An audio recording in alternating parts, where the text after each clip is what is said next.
the FBI investigated me. Now this was actually back in 2022. In August I got 2 emails, one from Meta, so Facebook, one from Google, both saying the same thing, that they had given out information about me to an agency, and the agency was the FBI.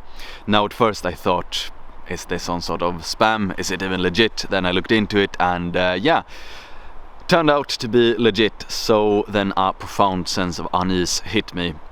Now by this stage, 2022, I'd been in the game for many years, taken a lot of heat, taken a lot of hits already.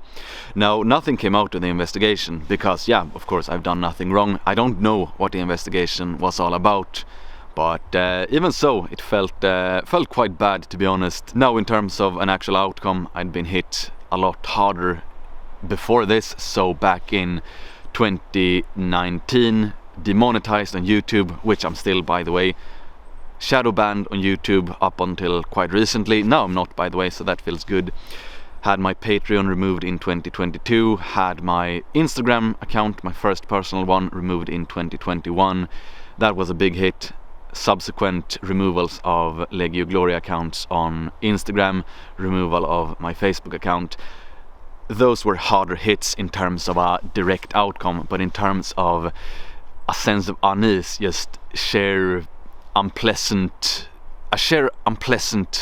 experience, that was probably in the top. Now when I think back over all of these years, that was probably one of the most unpleasant sensations, finding out that the FBI had looked into me. And also, by the way, since I have declined a few invitations to the US over this last few years, now you know, and you also know why I decline if you want to invite me again.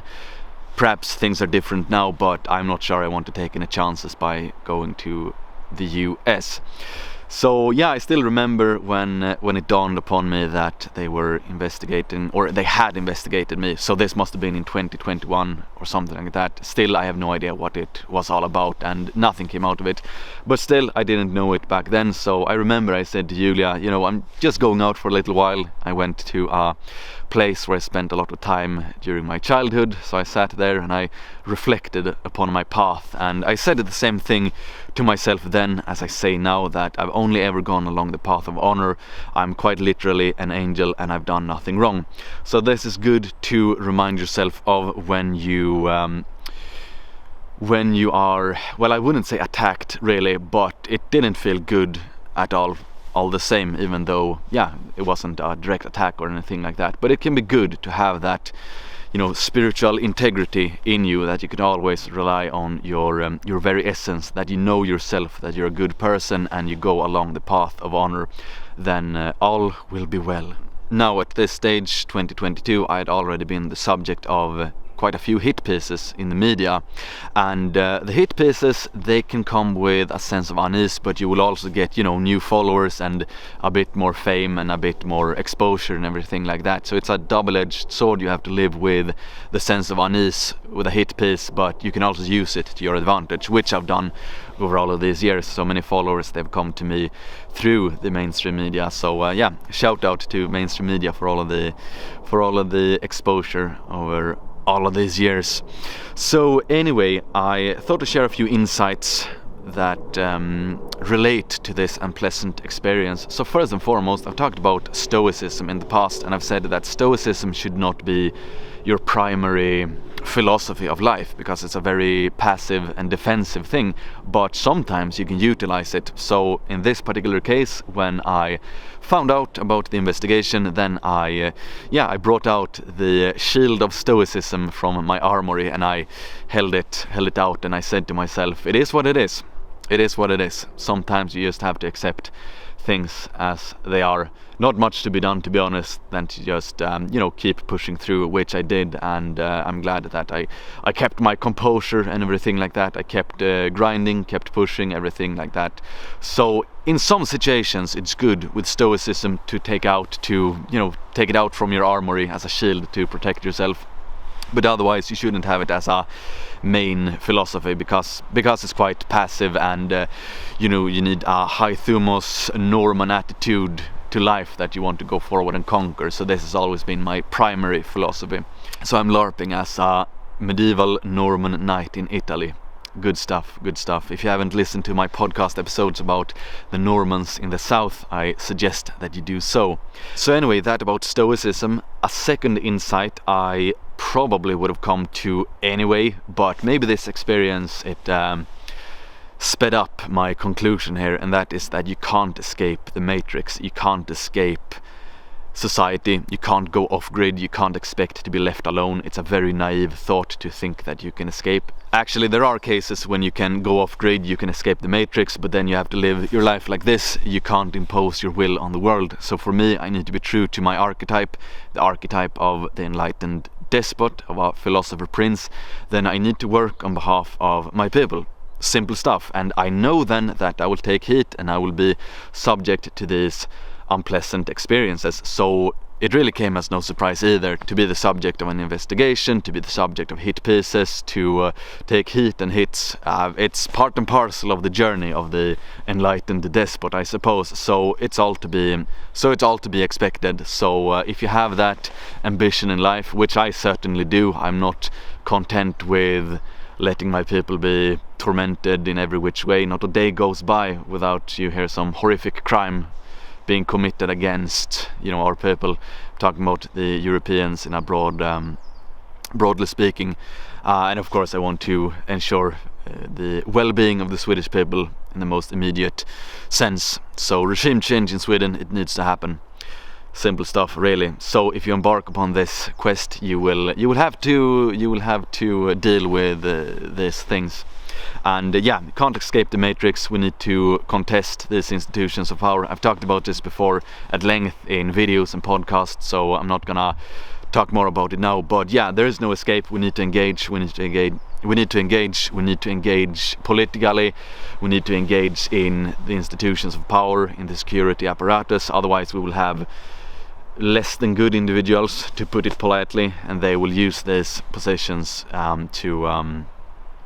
for nefarious purposes, to put it like that. Now, another insight, and this is something I've talked about quite a lot over the last while, is that Europe needs to be strong.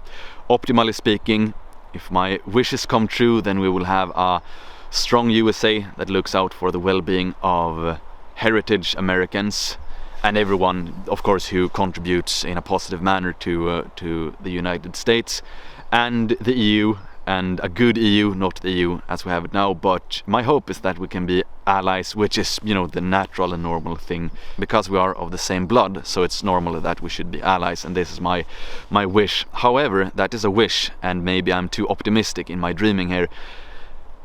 Even if we have a benevolent administration in the US, nothing says that, there's nothing to say that the next administration will be good.